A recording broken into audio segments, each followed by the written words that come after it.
Today's video is all about how to figure out how much you need to save in order to retire early and travel the world. We were able to save and invest our way to financial independence and early retirement, giving us the freedom to slow travel across Europe. Stick around for the end of the video where we'll be sharing the one thing that helped us feel confident that we had landed on the right amount of savings for our retirement.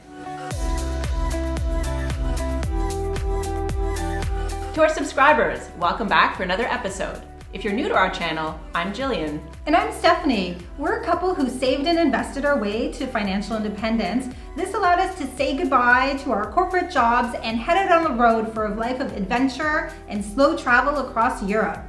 If you're looking for how-tos on financial independence, early retirement, or slow travel, you've come to the right place. Be sure to hit that subscribe and notifications button so you don't miss any episodes. Since we left our jobs over 5 months ago, we have been enjoying a life of non-stop slow travel. We started off in Poland, we visited Ukraine, we spent almost 3 months in Turkey, and now we're here in the beautiful city of Florence, Italy. If you want to know a little bit more about what a life of slow travel looks like, we'll put a link up here that has the highlights of all of our destinations, and we'll also put it in the description below. In order for us to enjoy the early retirement lifestyle we have now, we needed a very clear idea of just how much we needed to save up. We needed to know how much is enough to support us for the next 40 to 50 years. So now that we've figured out the number that's right for us, we're here today to share with you some tips on how you can figure out the number that's right for you and the lifestyle that you want in early retirement. Whether that's slow traveling the way we do, maybe it's about relocating in an entirely new city or country, or maybe staying at home and doing travel on the side. Before you come up with your targeted amount of savings, the first thing you need to do is figure out what kind of life you want for yourself once you do retire. So what is your vision, and whether it's just for you or it's for you and another person as a couple. So when Stephanie and I first started having conversations about what we wanted our future life to look like, we really had no idea. I just knew that for me, my ideal life was not to be sitting behind a desk day after day. I knew I wanted something different, but I wasn't quite sure what that would look like. For my part, I had no idea that there was a concept like financial independence or early retirement. I thought that you just keep plugging away at your job and climbing the corporate ladder until eventually one day you turn 65 and that part is done, and then you enjoy some other part of your life. However, as I got to more senior roles and my job became progressively more stressful and more time consuming, and I was working a lot of evenings and weekends, I was finally ready to have that conversation with Jillian. I was feeling very burnt out, and I thought, maybe there is another way that we could be living our lives that isn't within the confines of the Monday to Friday and the 9 to 5 or 6 or 7 p.m. Maybe there's something else that we can be doing to be living more fulfilling lives. So eventually, through a lot of discussion, we formed a shared vision for our future lives together, which was to experience different cultures around the world through a life of slow travel. And that became the vision, the foundation for us to figure out how much we needed to save in order to retire. So once we had the vision, it was time to do a little number crunching. And this is where we had to really start to understand the math behind the concept of financial independence and early retirement. Fortunately, there have been a lot of people also interested in the same topic. So we started going through blogs and vlogs and doing as much learning as we possibly could so that we could be very confident in the numbers that we were using. So quite early on in our reading, we stumbled upon the 4% rule, which is a formula for figuring out how much you need to have invested that will generate a return that you can live on, ideally for the rest of your life. So this comes out of a study done by Trinity University in 1998, and there's a lot of complexity to this study, but we're just going to cover it very high level here today. So keeping it very simple, to figure out the amount that you need to have invested, you take your annual spending requirements and multiply it by 25. So let's just work through an easy example. So these aren't our numbers, but we've chosen some easy numbers to work with. Say you work out that your future annual spending will be $40,000 per year. You multiply that by 25, which is 1 million. So that means you need to have $1 million invested in order to draw down $40,000 per year in the future. I should mention that this is based on your savings being invested, not just sitting in a bank, and it assumes an average rate of return based on history, as well as a certain level of inflation. Again, just to reinforce, as Jillian mentioned right in the beginning, the 4% formula is actually very complicated and there's a lot going on behind it, but this information that we have shared is certainly enough to get started.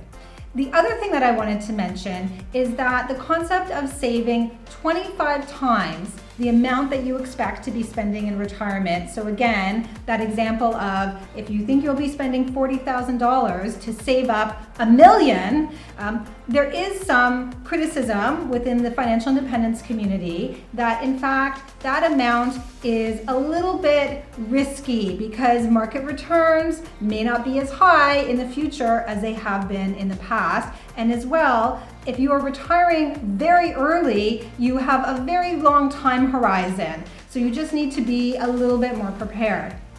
So given all that, for a more conservative approach, some people like to follow what could be called the 3% rule, where in fact they save up 33 times their expected annual spending. And we ourselves like to take a more conservative approach for our own early retirement. Once we understood the concepts, we quickly realized we needed to figure out what our future spending would be. But to know what we were going to spend in the future, first we needed to understand what we were spending today. It might be hard to believe since we're so focused on crunching numbers, but back then, just a couple short years ago, we had never tracked our spending and we had never done up a budget for ourselves. So we knew that we had to just start right there with tracking every penny, every dollar that we were spending on every category in our lives. And if we did that over a 3 to 6 month period, we would quickly develop a picture of what we were spending today and also any fat we would need to trim because there were some obvious overspending areas that would help us in the future. And in fact, we have a whole video all about how we started tracking our spending and then cutting costs, which we will link up here and in the description below. So once you know what you're spending today, it'll be easier to figure out what you're going to need in the future. So for us, in the beginning, we had no agreement on how much we would need.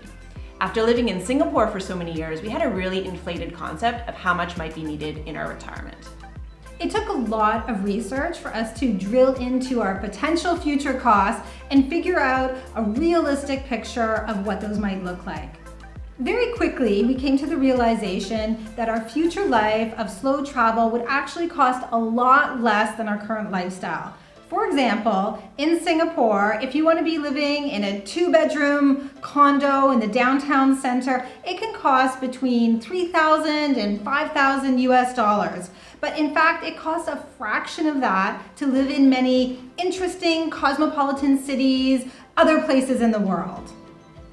So for us, being nomads and slow traveling is a great way for us to get a lot of value for our dollars. We can actually alternate between high cost of living places and low cost of living places and still remain within our overall budget. In fact, by moving from place to place, we can easily outpace inflation if we need to.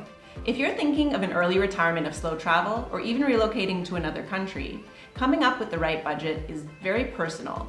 And you'll have to think about which countries you want to live in, and as well the level of frugality or luxury that you would like to have. Before we wrap things up, we'd like to share with you the one thing that made us feel more confident that we had come up with the right number for our early retirement. And that was research. We hopped online and we looked for information from others who were living the same type of lifestyle that we would like to.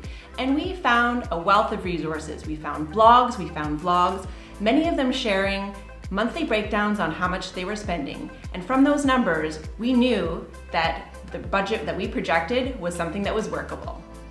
In fact, if you want to see what our monthly spend reports look like, we'll put a link up here to all the spending that we've been doing as we've been moving from location to location on our slow travel journey.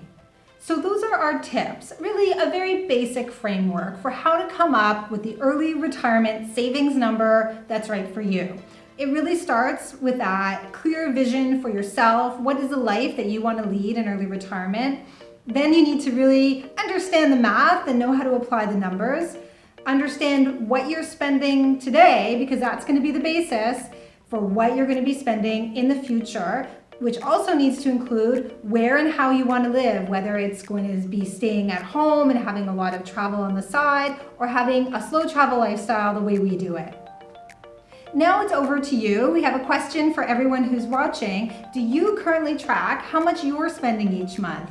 And if you do you think you'll be spending more or less than that once you're in your retirement? In our next video, we'll be sharing what the slow travel lifestyle looks like in Florence, Italy. Be sure you hit that subscribe and notification button so you don't miss it. Thanks so much for watching and have a great day.